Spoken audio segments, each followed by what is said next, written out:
ਨਵਾਂ ਸ਼ਹਿਰ ਸਰਗਰਮੀਆਂ ਪ੍ਰੋਗਰਾਮ ਵਿੱਚ ਵਾਸਦੇ ਪਰਦੇਸੀ ਦੀ ਤਰਫੋਂ ਆਪ ਜੀ ਦਾ ਹਾਰਦਿਕ ਸਵਾਗਤ ਹੈ। ਪੇਸ਼ ਹੈ ਜ਼ਿਲ੍ਹਾ ਸ਼ਹੀਦ ਭਗਤ ਸਿੰਘ ਨਗਰ ਨਾਲ ਸੰਬੰਧਿਤ ਅੱਜ ਦੀਆਂ ਵਿਸ਼ੇਸ਼ ਸਰਗਰਮੀਆਂ।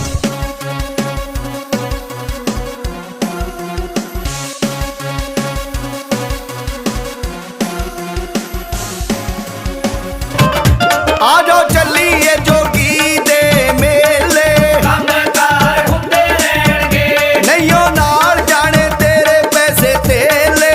ਕੰਮਕਾਰ ਹੁੰਦੇ ਰਹਿਣਗੇ। ਆ ਜਾਓ ਚੱਲੀਏ ਜੋਗੀ। जितने भी पुष्पराज डालने की को मना नहीं करता, परंतु एक बीमार व्यक्ति को ठीक करना जो है सबसे बड़ा पुण्य है। जब कोई बीमार हो गया, उसको रक्त की कमी आ गई, तो उसको रक्त देना जो है ये दधीची ऋषि के समान है। हम पुराणों में देखते हैं कि इंद्र को लड़ने के लिए अस्त्र चाहिए था। उसका जो वज्रास्त्र था वो किसी कारण जो है खराब हो गया या समाप्त हो गया, तो उसे वो वज्र दोबारा चाहिए था। तो कहते हैं, वो कहते वज्र किसका बनना है? ये मेरू पेट का, रीढ़ की हड्डी का। और ऐसे व्यक्ति की हड्डी चाहिए कि जो बड़ा ही पुण्य आत्मा हो, जिसने कभी पाप के बारे में सोचा भी ना हो कि मतलब क्या है, ऐसा चाहिए। तो बड़ी खोज की तो दधीची ऋषि का पता लगा, और उस दधीची ऋषि ने अपनी इच्छा से कहते अपने शरीर को इंद्र को समर्पित कर दिया और कहा इस शरीर से वज्र बनाओ। तो ऐसा इतिहास रहा है हम सब। तो पुष्पराज जी ने इन सारी बातों को मेरे ख्याल से आत्मसात किया होगा और ऐसा रास्ता अपनाया कि जिस पर जाकर वो आज चाहे शरीर के रूप में हम सब में नहीं है। मैंने आपको पहले ही कहा कि मृत्यु किसकी हुई है? शरीर की हुई है, आत्मा की तो मृत्यु होती नहीं है। हम इस जन्म में जो कुछ कर रहे हैं वो अगले जन्म में हमें हमारे साथ जाना है। मोटे मोटे शब्दों में बताऊं तो हम सब के बच्चे हैं। हम अपने बच्चों को बड़ी एक ही तरह से पालते हैं, एक ही तरह का आटा खिलाते हैं, एक ही तरह का दूध पिलाते हैं, एक ही तरह के संस्कार देते हैं, परंतु वो जो बच्चे हैं उन सब का स्वभाव अलग होता है। वो बड़े होकर क्या कारण है? उसके पीछे कारण है कि आत्मा में पड़ा हुआ पिछले जन्म का संस्कार। मरने के बाद मृत्यु क्या है? एक शरीर है, इस शरीर के अंदर क्या है? मन, बुद्धि, अहंकार, चित्त और इंद्रियां, जिसमें 5 ज्ञान इंद्रियां हैं, 5 कर्म इंद्रियां हैं। जब ये 5 ज्ञान इंद्रियां, 5 कर्म इंद्रियां, मन, बुद्धि, अहंकार और चित्त इस शरीर से निकल जाता है तो मृत्यु। जैसे हम सपने में सोए हुए हैं तो हम शरीर हमारा वहीं बिस्तर पर पड़ा रहता है और हम सब भ्रमण करते हैं, पता नहीं कहाँ कहाँ चले जाते हैं, कहाँ पर जाकर हमने सपने में देखा। तो यही स्थिति है मृत्यु की। मृत्यु यही कि आत्मा क्या है? उस पुराने। तो पुष्पराज जी ने अपनी आत्मा को ऐसा संस्कारी बनाया, और मुझे ऐसा लगता कि जब अब नया जन्म तो हो ही गया होगा, क्योंकि ऐसा बताते हैं कि उसी समय जन्म हो जाता है। तो अगले जन्म में भी वो ऐसा ही कार्य करेंगे। उनके इन कार्यों से भी कुछ शिक्षा लेनी चाहिए कि हम भी कुछ ऐसा ही करें।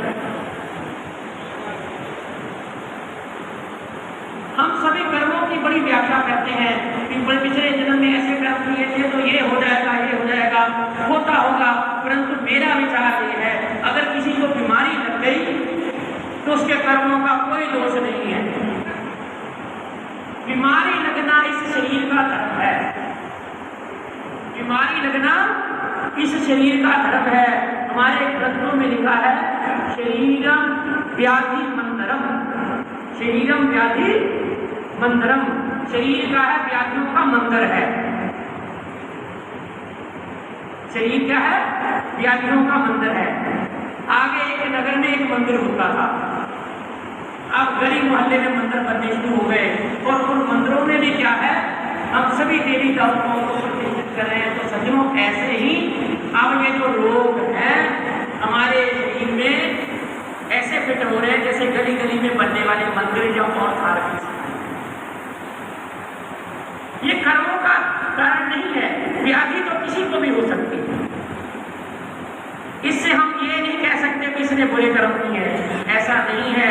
बड़े बड़े ऋषि महामुनि हुए हैं जिनको इतनी इतनी व्याधियां हुई। शंकराचार्य जी को एक व्याधि से मृत्यु प्राप्त हुई, दयानंद को एक व्याधि से मृत्यु प्राप्त हुई, अरिष्टु को एक अपने व्याधि से प्राप्त हुई। तो ये जो व्याधियां होनी है ये शरीर का धर्म है और आत्मा का धर्म क्या है? अच्छे कार्य करना। इन व्याधियों की परवाह ना करके, इस शरीर की परवाह ना करके अच्छे कर्म करना, यही अच्छा जो एक कर्म है। इसी से जो है अपने हम सदा के लिए अजर अमर रह सकते हैं। तो ये मृत्यु है, मृत्यु कोई और घटना नहीं है, मृत्यु एक स्वप्न है। जैसे हमने स्वप्न में एक दृश्य देखा कि हम कहीं चले गए, हमारी शरीर वहीं पड़ा रह गया, परंतु सज्जनों अगर शरीर से लगाव होता तो हम उस शरीर को सुरक्षित रखते, हम उसको जला देते हैं। जलाते कहाँ है और उसकी अस्थियां कहाँ बहाते हैं, उसकी कर्म क्रिया कहीं करते हैं और पूरा अंतिम प्रार्थना सभा कहीं और करते हैं। इसका अभिप्राय क्या है? हमारा शरीर से संबंध नहीं है, हमारा संबंध किससे है? आत्मा से। आज हम उसका श्राद्ध कर रहे हैं, किसके लिए कर रहे हैं? उसकी आत्मा की शांति के लिए, उसकी आत्मा की ब्लेसिंग लेने के लिए। क्योंकि ऐसा हमारे मान्यता है कि आत्माएं जो हमारे पूर्वजों की आत्माएं हैं वो इधर रूपों में उपस्थित होकर हम पर आशीर्वाद देती हैं। तो ये सारा जन्म मृत्यु का एक वक्त है जिसमें हम सभी फंसे हुए हैं। तो ज्यादा ना कहते हुए मैं परमपिता परमेश्वर से ये प्रार्थना करता हूँ कि हमसे बिछड़ी हुई जो अजर अमर आत्मा है उनको अपने चरणों में स्थान दें और जो जो उनमें अच्छे गुण थे वह गुण जो है हम सभी और परिवार सदस्य जो है उन गुणों को ग्रहण करें और उन गुणों से प्रभावित होकर हम भी जो है समाज की सेवा में लगे और सच्चे धर्म को बनाते हुए अपने मानसिक जुड़े को जो है वो अपने सार्थक कर सके। तो इन शब्दों के साथ मैं अपनी वाणी को विराम दूंगा।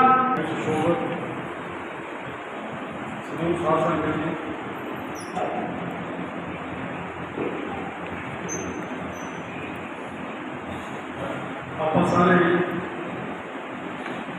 इसका प्रधान हुआ श्री कालिया जो कि मुढ़ले secretary BDC block centre Nawanshahr ਅਤੇ ਚਾਰਟਰ ਪ੍ਰਧਾਨ ਲਾਇਨਸ ਕਲੱਬ ਨਵਾਂਸ਼ਹਿਰ ਰਹਿ ਚੁੱਕੇ ਮਹੱਤਵਪੂਰਨ ਅਹੁਦਿਆਂ ਤੇ ਅਤੇ ਲੰਬੇ ਮੈਡੀਕਲ ਹਾਲ ਦੇ ਓਨਰ ਕੁਝ ਦਿਨ ਪਹਿਲਾਂ ਵਿਛੋੜਾ ਦੇ ਗਏ ਸਨ। ਉਹਨਾਂ ਦੀ ਸ਼ੋਕ ਸਭਾ ਤੇ ਇਸ ਮੌਕੇ ਪਰਿਵਾਰ ਵੱਲੋਂ ਜੋ ਧਾਰਮਿਕ ਰਸਮਾਂ श्री गुरु प्राण का पाठ श्री गणेश चंद्र मिश्रा जी ने आप जी को सर्वण करवाया और हुशियारपुर तो पंडित जीवन जी आप जी के नाम जीवन और मृत्यु विषय के उत्ते विचार साझे करते सन। अज के शोक सभा के श्री BR कालिया जी का परिवार साढ़े विचकार है।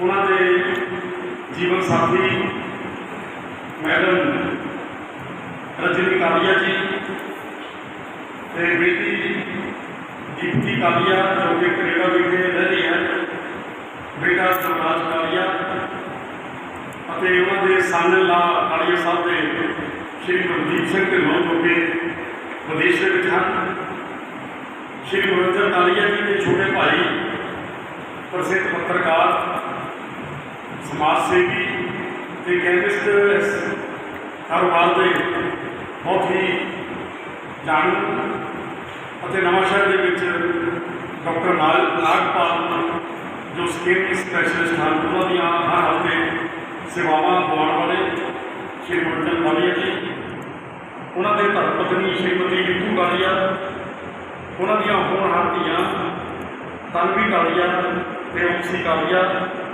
ਸਾਡੇ ਵਿਚਕਾਰ ਹਨ।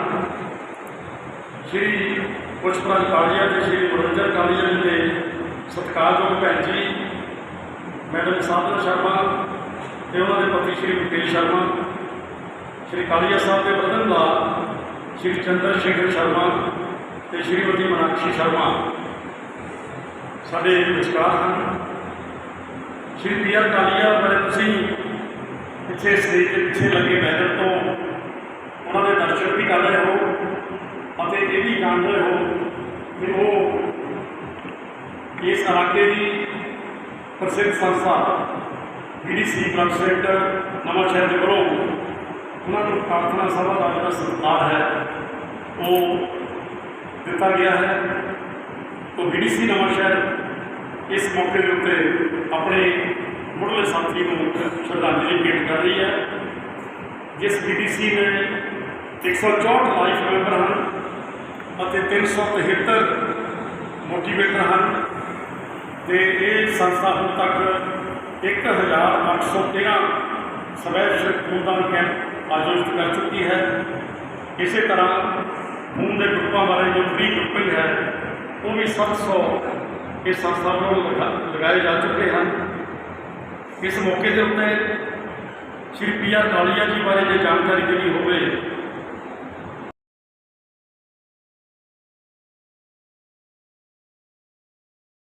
अशकुवार है, हर काम अशकुवार है, हर दिल है सोमवार, वो कौन था मुसाफिर जो उठ कर चला गया।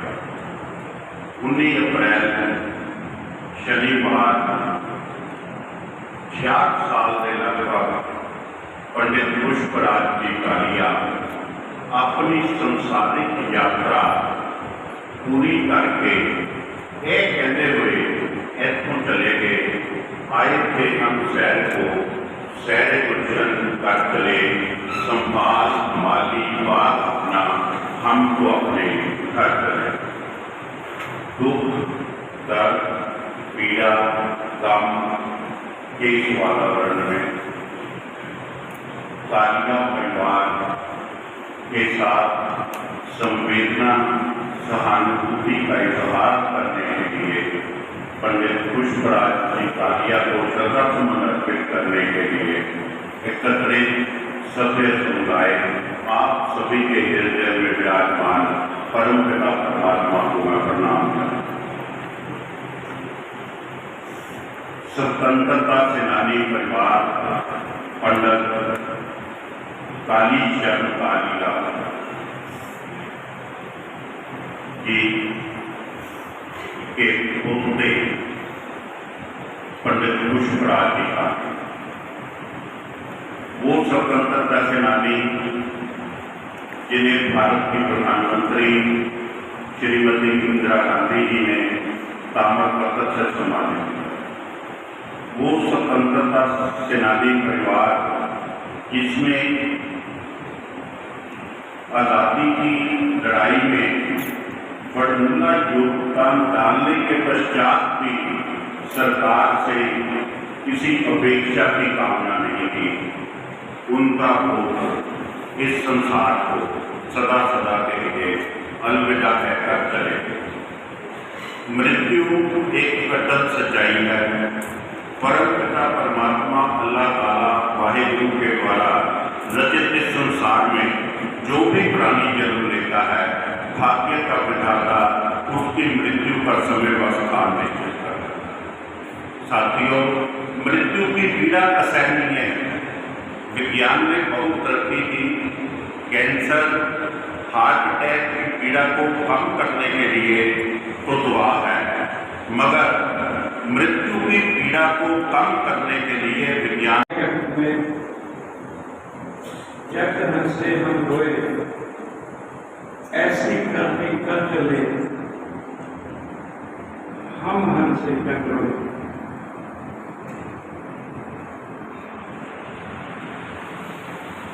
साढ़े सरकार जो बड़े वीर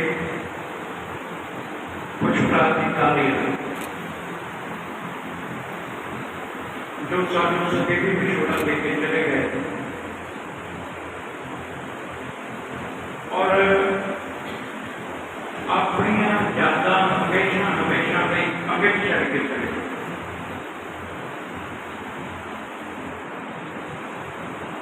उन्होंने चरित्र, उन्होंने शख्सियत वो थोड़े शब्द बयान करने वाली है। कोई चंगा मनुष्य, पारिवारिक जिम्मेदारियों को निभाने वाला और इसको भी एक सामाजिक चेतना वाला, दुखी को भी अर्थ दुखी का खड़े होना और फिर बना से गई कितना बड़ा अपना कंट्रीब्यूशन है। खून की जरूरत एक तरह ना मनुष्य को उस क्राइसिस में पैदी है जो वो जिंदगी और मौत की लड़ाई लड़ती। तो कुछ प्रार्थनाकारियों ने इस इलाके के कीते और इवन चंडीगढ़ तक वो भी जितने गए कि मौत के मुंह की तरफ टकरे इसका साधारण तरह के बच्चों उन्होंने अपने कारोबार न जोड़ के सिर्फ नौकर नहीं बनाया बल्कि मालिक बनाया। अपने पैरों से खड़े थे, जिंदगी अगे बदन से उन्होंने मौके पैदा करके। मैं इस मौके करीब बहुत समा नहीं लूंगा क्योंकि समय ध्यान च रखते हुए बहुजन समाज पार्टी पंजाब वालों मैं अपने को क्योंकि मेरा उन्होंने बहुत नजदीकी पारिवारिक रिश्ता जो असी आते रहे मां भी इतना मिलती सी सिर से हथ रख के शायद जितना प्यार कुछ देते सी मनोरंजन देते सी उतना ही सानू कोकल मुश्किलों के लैके प्यार देते। मैं ऐसी शख्सियत जो साढ़े जो पिछड़ी पंजाब बहुजन समाज पार्टी को श्रद्धांजलि पेश करता परिवार में पूर्ण तौर से शामिल थे। उन्होंने सत्कारयोग पत्नी रजनी कालिया जी, सुपुत्र जुगराज जी, बेटी दीप्ति कालिया जी और भाई मनोरंजन कालिया जी, भरजाई नीतू कालिया जी, भतीजियां तन्वी और ओम से जो फलवाड़ी को अपने पिछे छड़ के गए। असी गुरु साहब के चरणों यही अरदास दुआ बेनती करते हैं कि परिवार सानू सारे रिश्तेदार दोस्तों मित्रों